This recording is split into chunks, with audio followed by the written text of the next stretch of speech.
पाहूया बातम्या विस्तारानं।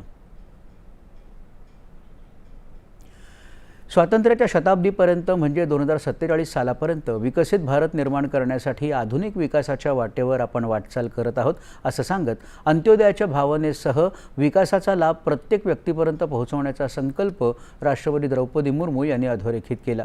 80व्या स्वातंत्र्य दिनाच्या पूर्वसंध्येला राष्ट्रपतींनी देशवासियांना संबोधित केलं, त्यावेळी त्या बोलत होत्या।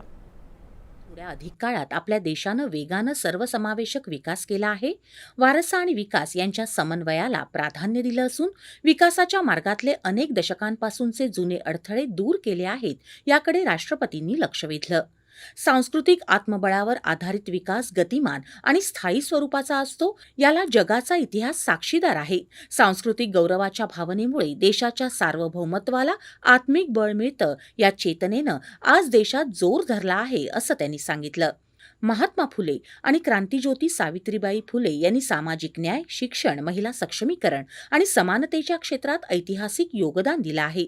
त्यांनी घालून दिलेल्या आदर्शांनुसार गेल्या काही वर्षांमध्ये वंचित वर्गाच्या प्रगतीच्या उद्दिष्टाला राष्ट्रीय प्राधान्य दिलं गेलं आहे। स्त्री शिक्षणाच्या क्षेत्रात यशाचे नवे मापदंड स्थापित झाले आहेत असं राष्ट्रपती म्हणाल्या। विश्व की सबसे बड़ी वित्तीय समावेश की योजना प्रधानमंत्री जन धन योजना के तहत लगभग 59 करोड़ खाता धारक बैंकिंग व्यवस्था से जुड़ चुके हैं। उनमें 32 करोड़ से अधिक महिला खाता धारक शामिल है। 80 करोड़ लोगों के लिए निःशुल्क राशन की व्यवस्था द्वारा उनकी खाद्य सुरक्षा सुनिश्चित की गई है। आयुष्मान भारत प्रधानमंत्री जन आरोग्य योजना के तहत 60 करोड़ लोगों को प्रतिवर्ष 5 लाख रुपया तक की निःशुल्क चिकित्सा सुविधा उपलब्ध कराए गए हैं। किसान सम्मान निधि तथा किसान क्रेडिट कार्ड्स से खेती, डेयरी, मुर्गी पालन, मत्स्य पालन और मधुमक्खी पालन जैसे गतिविधियों से जुड़े किसान भाई बहनों को संबल मिला है। दर्जाची आणि संधीची समानता आणि व्यक्तीची प्रतिष्ठा हे आपल्या संविधानाचे प्रमुख आदर्श आहेत। आज सर्वसामान्य पार्श्वभूमी असणारे लोक अनेक क्षेत्रांमध्ये असामान्य योगदान देत आहेत। यावरून आज भारतात प्रत्येक व्यक्ती मोठी स्वप्न पाहूही शकते आणि पूर्णही करू शकते याची खात्री पटते असं त्या म्हणाल्या। संसाधनांच्या अभावी कोणतीही व्यक्ती न्यायापासून वंचित राहणार नाही याची काळजी घेणं हे न्यायव्यवस्थेशी संबंधित प्रत्येकाचं कर्तव्य आहे। प्रत्येक नागरिकाला विशेषतः वंचित वर्गाच्या लोकांना समानतेच्या आधारे सन्मानानं आणि वेळेवर न्याय मिळाला पाहिजे अशी अपेक्षा त्यांनी व्यक्त केली। आपले देशवासीय आणि सरकार यांनी मिळून डिजिटल क्रांतीचं आदर्श उदाहरणच जगासमोर घालून दिलं आहे। तंत्रज्ञानाचा उपयोग करून सरकारनं जनकल्याणाच्या सुविधा पारदर्शक पद्धतीनं बहुसंख्य लोकांपर्यंत पोहोचवल्या आहेत असं त्या म्हणाल्या। आपल्या देशात महामार्ग, जलमार्ग, रेल्वे आणि विमान वाहतूक या रूपांमध्ये आधुनिक पायाभूत सुविधांचा अभूतपूर्व विस्तार झाला आहे। यातून नव्या उद्योगांसाठी संधी उत्पन्न होत असून नवी रोजगार निर्मिती होत आहे आणि गुंतवणूकदारांना भारताबद्दल वाटणारा विश्वास उंचावत आहे असं त्यांनी सांगितलं। जगाच्या अनेक भागातील युद्धजन्य परिस्थिती आणि अस्थिरता यांचा परिणाम प्रत्येक देशावर होत आहे। अशा बिकट परिस्थितीतही भारताची अर्थव्यवस्था सर्वाधिक वेगानं वाढणारी जगातली प्रमुख अर्थव्यवस्था म्हणून पुढे जात आहे। आत्मनिर्भर भारत अभियानानं आपल्या आर्थिक प्रगतीचा आणि राष्ट्रीय सुरक्षेचा पाया अधिक बळकट केला आहे असे गौरवोद्गार राष्ट्रपतींनी काढले। प्यारे देशवासियों, विश्व के अनेक क्षेत्रों में युद्ध एवं अस्थिरता का सभी देशों पर प्रभाव पड़ रहा है।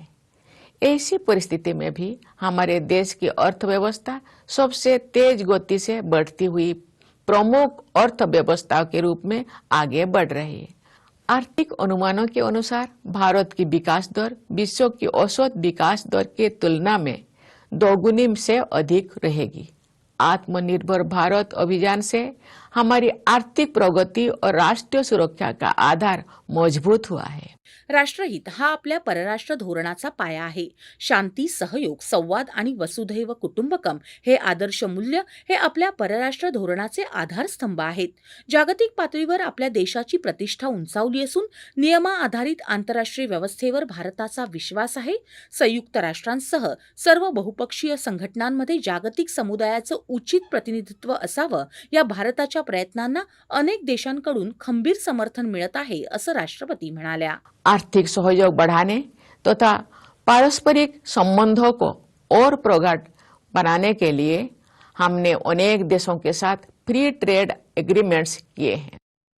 ग्लोबल साउथ के देशों में हम अग्रणी भूमिका निभा रहे हैं। विश्व पटल पर हमारे देश का सम्मान बढ़ा है। हम रूल्स बेस्ड इंटरनेशनल ऑर्डर में विश्वास रखते हैं। हमारे प्रयास है कि संयुक्त राष्ट्र संघ सहित मल्टीलेटरल ऑर्गेनाइजेशंस में विश्व समुदाय का समुचित प्रतिनिधित्व हो। हमारे इस प्रयास को अनेक देशों का प्रबल समर्थन मिल रहा है। दहशतवादाविरुद्धची भारताची ऐतिहासिक मोहीम म्हणजे भारतीय सैन्य दलांच्या अचूक आणि भेदक क्षमतांचा पुरावा आहे। दहशतवादी आणि त्यांचे पाठीराखे कुठेही लपून बसले तरी त्यांना त्यांच्या कृत्याची शिक्षा निश्चितपणे मिळेल असा कठोर संदेश त्यांना दिला गेला आहे। दहशतवादाची पाठराखण करणाऱ्या देशाबरोबर भूतकाळात केलेल्या सिंधू जलकराराला दिलेली स्थगिती म्हणजे आपल्या देशाच्या विशेषतः शेतकऱ्यांच्या हितासाठीचं निर्णायक पाऊल आहे असं त्यांनी सांगितलं। भारताला नक्षलमुक्त करणं हे मोठं यश असून पूर्वीच्या नक्षलग्रस्त क्षेत्रांमध्ये आता उत्साहाचं वातावरण आहे आणि विकासाचा सर्वस्पर्शी ओघ वाहू लागला आहे, याबद्दल राष्ट्रपतींनी समाधान व्यक्त केलं। भारताची युवा लोकसंख्या आपली सर्वात मौल्यवान संपदा आहे।